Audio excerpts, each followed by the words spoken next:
All right, so today we are really diving deep into the story of one of India's, well, biggest media groups. Absolutely. So let's just start at the very beginning. All right, so back in 1838, that's where it all began, with the Bombay Times and Journal of Commerce. Wow, 1838, that's going way back. That's right. And at first, it was a biweekly publication. That was the very first step towards the media empire we know today. Hmm. So when did it start coming out every day? Well, they made that transition in 1850, became a daily, really helped to build a strong connection with their readers. Right, consistency. Got to have that. Okay, so then in 1861, it was rebranded as the Times of India. Seems like Yeah. that was more than just, a new name.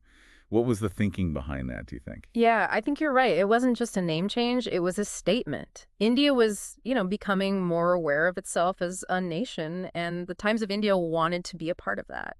A leading voice, even. A national voice, not just a Bombay paper anymore. Exactly. And, that ambition, it really set the stage for what was to come. And then, let's see, in 1892, Thomas Jewell Bennett Yeah. and Frank Morris Coleman, they acquired the paper, and that's when Bennett Coleman and Co. was formed. Right. Right. That was a pivotal moment. They established the company, the structure that would become the foundation of this whole media empire. Okay, so that was the corporate groundwork laid. All right, now jump ahead with me to 1946, big change.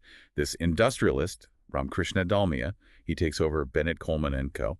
And we're talking a large sum, even for today, about 2 crore. Yeah, huge sum. But this guy, he was already big in, like, cement banking. Why would he want to get into the media business? Well, you have to understand, Dalmia, he was all about diversification. He wanted a piece of all sorts of industries in India, and media, well, that was becoming a powerful force. Influence, right. Exactly. Now, the sources we have, they mention that Dalmia, he actually used money from his other businesses to buy the paper. Right. What's that tell us about how business was done back then? Well, I think it shows that there wasn't such a rigid separation between different ventures. Capital flowed pretty freely. You could use profits from one business to fuel expansion in another. Makes sense.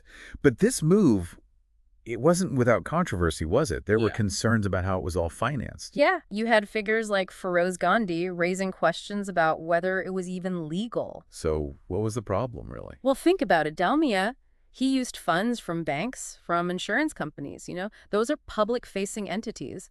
And people started wondering, is it right to use that money for a private acquisition? So ethics, public perception, it was all starting to matter more. Absolutely. It really highlights those changing times. It does. Okay, so then we have a shift in leadership, right?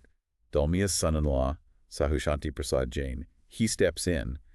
How did he navigate all of this complex situation? Well, he had his work cut out for him, that's for sure. He took the reins after that controversial takeover and really steered the company through a crucial period. Especially post-independence, that's when things really started to change. And under Jain, we see BCCL. They start branching out. They're launching Hindi newspapers, magazines. What was the thinking behind that, do you think? I mean, it's pretty clear, right? They recognized that India, it wasn't just an English-speaking country. The Hindi-speaking population was huge. A whole new market. Exactly. And they wanted to connect with those readers, too. Smart move. And then there's this explosion of new publications, right? Femina, The Economic Times. Oh, yeah. And later on, you've got Times Now coming into the picture. And of course, let's not forget Filmfare. That had a huge cultural impact. What do all these launches tell us about where the group was headed? Well, I think they were making a statement. They weren't content with just being a newspaper company anymore. They wanted to be a media powerhouse, period, covering all sorts of areas, from women's issues to business to entertainment. Yeah, different audiences, different interests, and they managed to build this incredible reach. I mean, we're talking 15 newspapers, 9 TV channels. Yeah, and over 50 digital platforms. Billions of people reading their papers, visiting their websites every single day. How did they do it? Well, it was a combination of things, strategic acquisitions for sure, but also they were good at expanding into new markets, new formats, and they built a strong brand, a name that people recognized and trusted. But they weren't just about, news and entertainment. They also established things like the Jnanpith Award, the Filmfare Awards. Yeah. That's a whole different kind of influence. What do you make of that? Right. I think it shows that they weren't content with just reporting on culture. They wanted to shape it, celebrate it. Patrons of the arts, almost. In a way, yeah. But like any large organization, They had their rough patches too. The 1990s, for example, tough time. Economic recession, more competition. How do they handle that? Well, nobody's immune to economic forces, right? They had Yeah. to adapt, rethink their strategies, figure out new ways to make money, stay afloat. It was a challenging period. And on top of that, you have these internal conflicts, right? Disagreements within the Jain family. Yeah. There was this tension, particularly about Samir Jain's focus on revenue.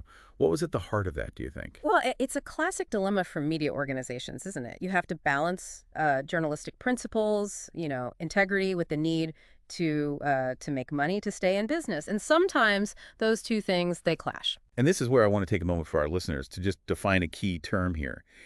Editorial independence. Essentially, it means the news and opinions you read or see or hear, they should be driven by journalistic values, not by the need to please advertisers or politicians or anyone else for that matter. Right. Transparency and accountability. Exactly. Now, going back to the 1990s, there were concerns that this editorial independence was being eroded, and some high-profile journalists, they even resigned. What do you think contributed to that perception?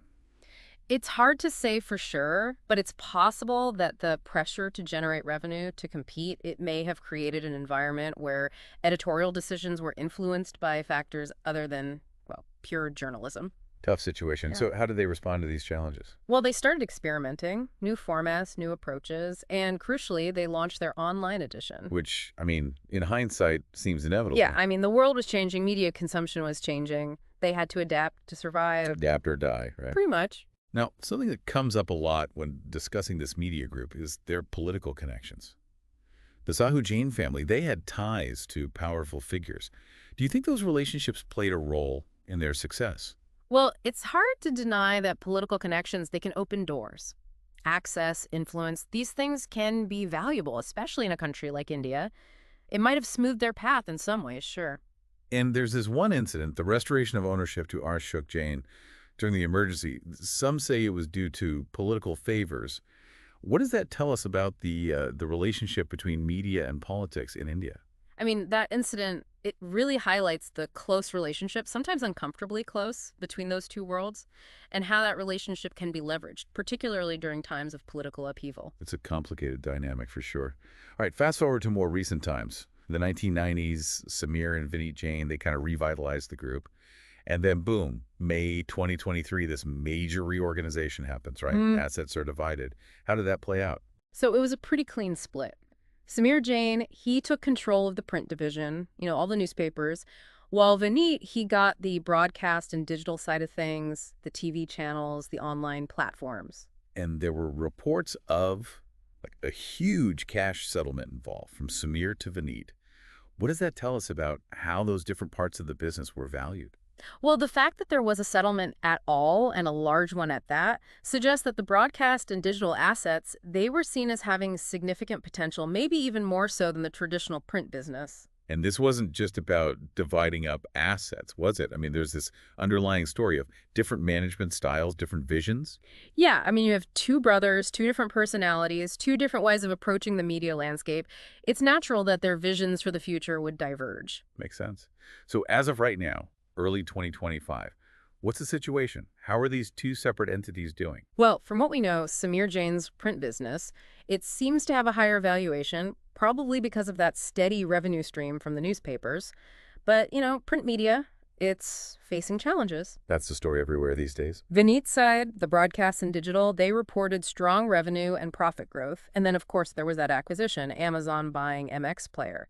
Although, interesting point, it went for less than it was valued at back in 2018. The market's always fluctuating, right? Yeah.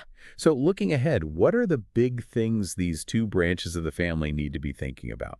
What are the hurdles? What are the opportunities? Well, the biggest challenge for both of them is, and this is true for any media company, is figuring out how to adapt to the digital world. How do you stay relevant? How do you keep people engaged? How do you make money when everyone's getting their news online? Tough questions. They are, but they also have opportunities. I mean, they've got strong brands, they've got established names, they need to leverage that, find innovative ways to reach audiences online, build new platforms, new content. It's a constant evolution. It is. So we've covered a lot of ground here. We've gone from a single newspaper in 1838 to this massive, complex media empire. A lot of twists and turns along the way. Yeah, for sure.